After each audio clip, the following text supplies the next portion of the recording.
thank you for click this video. Di video kali ini kami dari kelompok Atom akan menjelaskan mengenai materi besaran turunan pada bidang daya. Jadi teman-teman, di video ini kami akan menjelaskan mengenai apa itu daya, rumus daripada daya, satuan yang digunakan pada daya, dimensi daya, dan kami akan memberikan contoh soal dan juga kesimpulan dari video yang akan kami paparkan nanti. Tapi sebelum ke pembahasannya, alangkah lebih baik kita perkenalan diri dulu dong, karena ada pepatah yang mengatakan tak kenal maka tak sayang. Perkenalkan, nama saya Grace Natali Sirait. Saya Nadine Saragi. Hai semuanya, aku Netanya. Halo, perkenalkan nama saya Cristiano Hugo. Halo, perkenalkan nama saya Muhammad Fadli. Saya Nadine Saragi dari kelompok Atom akan menjelaskan tentang pengertian daya. Daya merupakan laju energi yang dihantarkan ketika melakukan suatu usaha dalam periode waktu tertentu. Daya disebut juga sebagai besaran skalar karena hanya memiliki nilai dan tidak memiliki arah. Interval daya terhadap waktu mendefinisikan kerja yang dilakukan karena perhitungannya hanya berdasarkan kepada lintasannya. Sebagai konsep fisika dasar, daya membutuhkan perubahan pada benda dan waktu secara spesifik ketika perubahan itu muncul. Berbeda dengan konsep kerja yang hanya mengukur perubahan kondisi benda saja. Misalnya kerja yang dilakukan seseorang sama dengan ketika mengangkat beban ke atas, tak peduli ia berlari ataupun berjalan, namun membutuhkan daya yang lebih besar karena kerja dilakukan dalam waktu yang singkat. Nah, pada listrik arus bolak-balik, daya dibagi menjadi 3. Yaitu yang pertama, daya aktif adalah daya yang sesungguhnya dibutuhkan oleh beban yang bersifat resistansi. Yang kedua, ada daya reaktif, adalah daya yang dibutuhkan untuk pembentukan medan magnet atau daya yang dibutuhkan oleh beban yang bersifat induktif. Yang ketiga, ada daya semu, yaitu adalah daya yang dihasilkan dari perkalian tegangan dan arus listrik. Beban yang bersifat daya ini disebut dengan resistansi. Contohnya yaitu lampu pijar, setrika listrik, kompor listrik, dan lain sebagainya. Itu saja penjelasan saya mengenai pengertian dari daya. Untuk pembahasan selanjutnya akan dijelaskan oleh rekan saya yang lain. Terima kasih. Rumus daya adalah P sama dengan W per T, di mana P adalah daya dengan satuan watt atau kilogram meter pangkat 2 per S pangkat 3, dan W adalah usaha dengan satuan joule atau kilogram meter pangkat 2 per S pangkat 2, dan T adalah waktu dengan satuan detik atau S. Dari persamaan tadi, maka kita bisa mengubah rumus daya menjadi P sama dengan F kali S per T, dan kita juga bisa mengubah rumus daya menjadi P sama dengan F kali V. Hasil tersebut diperoleh karena rumus usaha sama dengan gaya dikali jarak dibagi waktu, dan rumus kecepatan adalah jarak dibagi waktu. Untuk penjelasan selanjutnya akan dijelaskan oleh rekan saya. Terima kasih. Saya akan menjelaskan tentang satuan daya. Daya suatu mesin adalah banyaknya energi listrik atau energi kimia yang dapat diubah menjadi energi mekanik tiap satuan waktu. Dalam sistem internasional atau SI, satuan daya dinyatakan dalam watt. Namun demikian, untuk keperluan tertentu, satuan daya dinyatakan dalam watt. Namun demikian juga, untuk keperluan tertentu, satuan daya dinyatakan dengan satuan lain yang lebih besar. Misalnya, daya kuda atau horsepower. Hubungan daya kuda atau HP dengan watt adalah bahwa satu daya kuda atau HP sama dengan 746 watt. Sekian dari pembahasan saya, dan terima kasih. Semoga teman-teman bisa memahaminya. Dan pembahasan selanjutnya akan dibahas oleh teman saya, yaitu Grace. Oke teman-teman, balik lagi nih dengan saya Grace Sirait yang akan membawakan materi mengenai dimensi daya. Tapi sebelum memahami lebih lanjut mengenai lambang daripada dimensi daya, alangkah lebih baiknya kita memahami terlebih dahulu pengertian daripada dimensi dalam suatu besaran. Jadi, dimensi merupakan suatu besaran yang menunjukkan cara besaran tersebut tersusun dari beberapa besaran-besaran pokoknya. Dalam satuan internasional, besaran pokok 7 diantaranya itu berdimensi dan 2 diantaranya tidak berdimensi. Teman-teman, karena pada saat ini kita akan membahas mengenai besaran turunan pada daya, maka kita akan mempelajari mengenai dimensi daya saja. Bisa kita dapatkan dimensi daya itu dilambangkan dengan ml kuadrat T pangkat minus 3.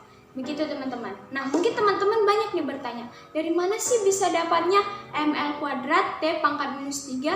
Kok bisa? Kenapa harus M? Kenapa nggak P aja? Nah, kita akan membahas pada video kali ini. Oke, keep on watching! Balik lagi nih ke pembahasan kita mengenai bagaimana sih bisa dapat dimensi itu menjadi ml kuadrat T pangkat minus 3. Dimensi dayanya ini.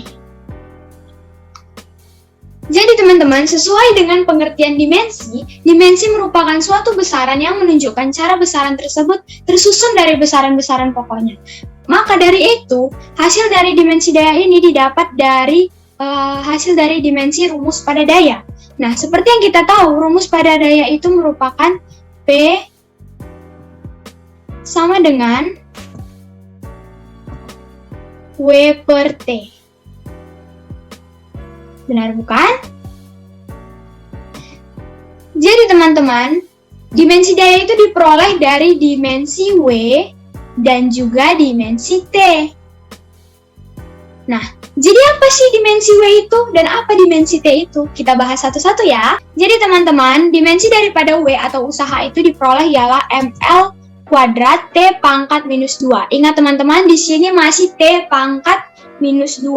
Sementara pada daya itu T pangkat minus 3 per T. Nah, jadi kalau misalnya dipecahkan melalui rumus, P sama dengan ml kuadrat T pangkat minus 2 per T.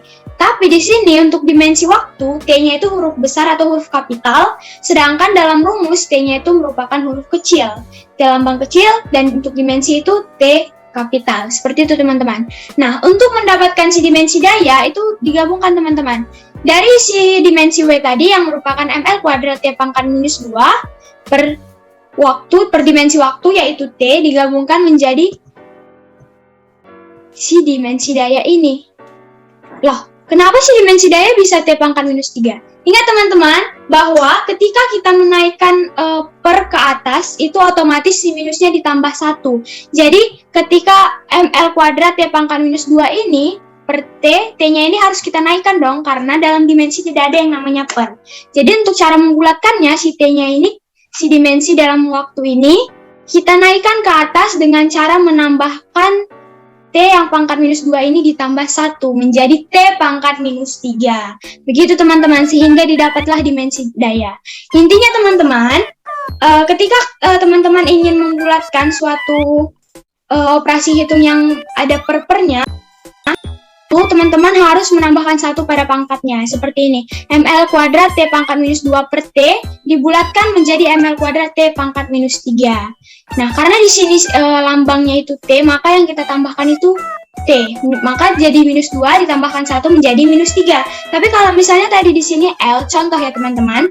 Misalnya tadi di sini L, maka yang kita tambahkannya itu si L. Jadi bisa menjadi ml pangkat 3 T pangkat minus 2. Tapi karena di sini merupakan dimensi yang sudah ditentukan seperti ini, dimensi W merupakan ml kuadrat T pangkat minus 2, sedangkan dimensi waktu merupakan T kapital, maka didapatlah hasilnya ml kuadrat T pangkat minus 3 dengan cara menaikkan T ini dan menambahkan 1 di T di atasnya. Begitu teman-teman. Jadi gitu teman-teman, apakah ada pertanyaan? Mohon ditanyakan pada kolom komentar ya. Terima kasih.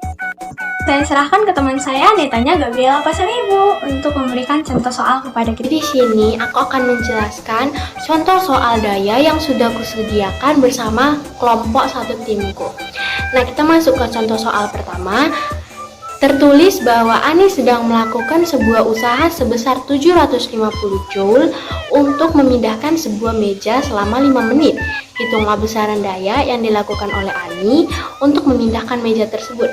Nah, untuk mengerjakan soal fisika, kita harus menentukan diketahui, ditanya, maka selanjutnya akan kita jawab. Nah, untuk soal nomor 1 ini, yang diketahui W sama dengan W itu merupakan usaha yaitu 750 Joule dan waktu atau T sama dengan 5 menit. Nah, untuk satuan internasional waktu adalah detik. Maka 5 menit kita ubah menjadi detik yaitu 300 sekon karena 5 dikali 60. Nah, maka sekarang kita cari dayanya yuk. Nah, untuk mencari daya kita masukkan rumus P sama dengan W per T atau daya sama dengan usaha per waktu, yaitu 750 per 300 sekon sama dengan 2,5 Joule per sekon atau 2,5 watt. Nah, kita akan mengubah watt ini ke horsepower. Bagaimana caranya? Dengan cara 2,5 dibagi 700, 2,5 watt dibagi 746 watt, maka hasilnya adalah 0,003 horsepower atau kekuatan kuda. Nah, ayo kita masuk ke contoh soal kedua. Sebuah rice cooker melakukan usaha sebesar 5000 joule dalam waktu 5 detik. Hitunglah daya yang dilakukan oleh rice cooker tersebut. Nah, maka seperti soal sebelumnya, kita cari diketahuinya. Diketahui W atau usaha sama dengan 5000 joule dan waktu atau T sama dengan 5 sekon. Maka mari kita cari dayanya. Daya sama dengan W per T sama dengan 5000 dibagi 5, maka hasilnya 1000 joule per sekon atau 1000 watt. Kita cari horsepower-nya, 1000 watt dibagi 746 sama dengan 1,34 horsepower. Sekian presentasi dari kami, kelompok atom. Semoga dapat dimengerti dan mohon maaf jika ada kesalahan dalam penulisan kata maupun pengucapan. Terima kasih.